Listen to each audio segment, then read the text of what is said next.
আসসালামু আলাইকুম। আজকে আমরা আরেকটা গুরুত্বপূর্ণ মেডিসিন সম্পর্কে আলোচনা করব, সেটা হচ্ছে রূপা।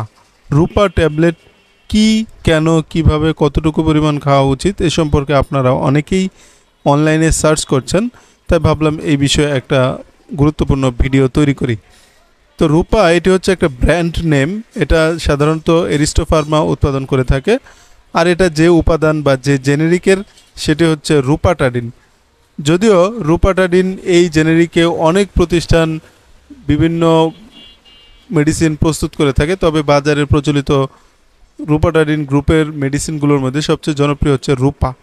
এর দ্বিতীয় অবস্থানে রয়েছে রূপাডিন, তৃতীয়তে রয়েছে রুপিন, এছাড়া ডিউভেন্ট, ডিপা, রোসেলা, রূপামিন, রেপুট্রোল, বিভিন্ন নামে আসলে এই মেডিসিনটি বাজারে পাওয়া যায়, তবে সবচেয়ে জনপ্রিয় হচ্ছে এই রূপা। আপনারা দেখছেন মেড রিভিউ, মানে মেডিসিন রিভিউ। মেডিসিন সংক্রান্ত আলোচনা নিয়মিত পেতে চ্যানেলটি সাবস্ক্রাইব করে রাখতে পারেন। যেহেতু বাজারে সবচেয়ে জনপ্রিয় হচ্ছে রূপা, তাই আজকে রূপা সম্পর্কে আলোচনা করছি।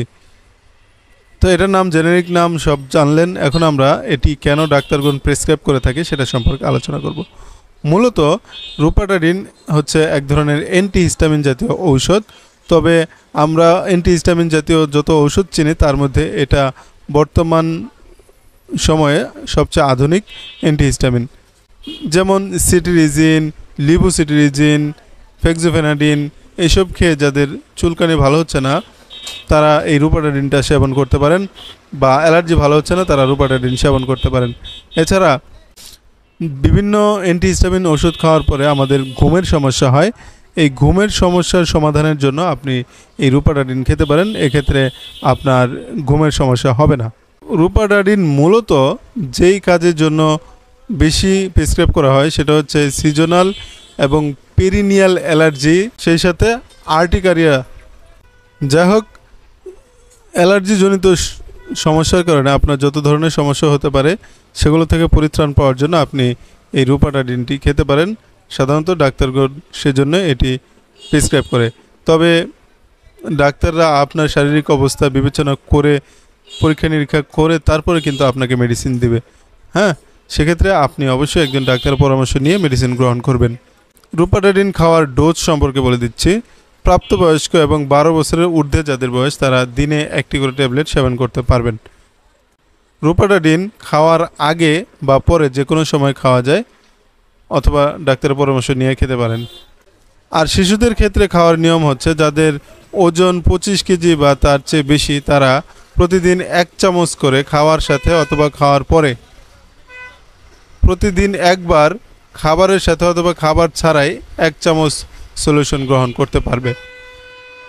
এছাড়া যাদের ওজন 10 কেজি থেকে বেশি কিন্তু 25 কেজি থেকে কম, তারা প্রতিদিন হাফ চামচ খাবারের সাথে অথবা খাবার ছাড়াই খেতে পারবে। এটির মিথস্ক্রিয়া হচ্ছে কিটোকোনাজল এবং এজিথ্রোমাইসিনের সাথে খেলে সিস্টেমিক এক্সপোজার বৃদ্ধি পায়। তাই এইসব ঔষধের সঙ্গে এটি খাওয়ার ক্ষেত্রে অবশ্যই সতর্কতা অবলম্বন করতে হবে। এছাড়া যখন আপনি এই রূপাটাডিন জাতীয় ঔষধ খাবেন তখন জাম্বুরা অথবা জাম্বুরার জুস খাওয়া থেকে বিরত থাকবেন। যাদের রূপাটাডিন গ্রহণে অতি সংবেদনশীলতা রয়েছে তারা এটি পরিহার করতে পারেন। পার্শ্ব প্রতিক্রিয়া হচ্ছে সাধারণত দুর্বলতা, মাথা ঘোরা, তন্দ্রাচ্ছন্নতা, এগুলো হতে পারে। তবে কিছু অস্বাভাবিক পার্শ্ব প্রতিক্রিয়া রয়েছে, যেমন ক্ষুধা বৃদ্ধি, জয়েন্টে ব্যথা, পিঠে ব্যথা, মনোযোগহীনতা, কোষ্ঠকাঠিন্য, কাশি, ডায়রিয়া, গলা শুষ্কতা, নাক হইতে রক্তক্ষরণ, জ্বর, পরিপাকতন্ত্রের অস্বস্তি, সংক্রমণের ঝুঁকি, বিরক্তি, অসুস্থতা বোধ, পেশির ব্যথা, নাকের শুষ্কতা, বমি বমি ভাব, ফুসকুড়ি, তৃষ্ণা, বমি, ওজন বৃদ্ধি, এ ধরনের পার্শ্ব প্রতিক্রিয়া হতে পারে। তারপরে আরও কিছু বিরল পার্শ্ব প্রতিক্রিয়া রয়েছে যেটা আসলে তেমন একটা দেখা যায় না, যেমন বুক ধরফর করতে পারে, হৃদস্পন্দন বেড়ে যেতে পারে। সবচেয়ে বেশি যেটা দেখা যায় সেটা হচ্ছে তন্দ্রাচ্ছন্নতা। গর্ভাবস্থা এবং স্তন্যদালে এটি খাওয়া যাবে কিনা। গর্ভবতী মহিলাদের ক্ষেত্রে পর্যাপ্ত এবং সুনিয়ন্ত্রিত তথ্য নেই। ব্রণের ক্ষতির চেয়ে যদি ঔষধ সেবনে উপকার বেশি হয় তাহলে এটি ব্যবহার করা যায়, তবে অবশ্যই ডাক্তারের পরামর্শ নিয়ে করতে হবে। এছাড়া মাতৃদুগ্ধে নিঃসৃত হয় কিনা তাও জানা যায়নি। তাই মাতৃদুগ্ধদানকালে রূপাটাডিন সাবধানতার সাথে ব্যবহার করা উচিত। যে কোনো মেডিসিন গ্রহণ করার পূর্বে অবশ্যই একজন বিশেষজ্ঞ ডাক্তারের পরামর্শ নিয়ে তারপরে মেডিসিন গ্রহণ করবেন। আমি এখানে রূপাটাডিন সম্পর্কে আলোচনা করেছি, তার মানে আপনাকে আমি রূপাটাডিন খেতে বলিনি। আপনি জাস্ট একটি প্রাথমিক ধারণা পাওয়ার জন্য এই ভিডিওটি দেখতে পারেন।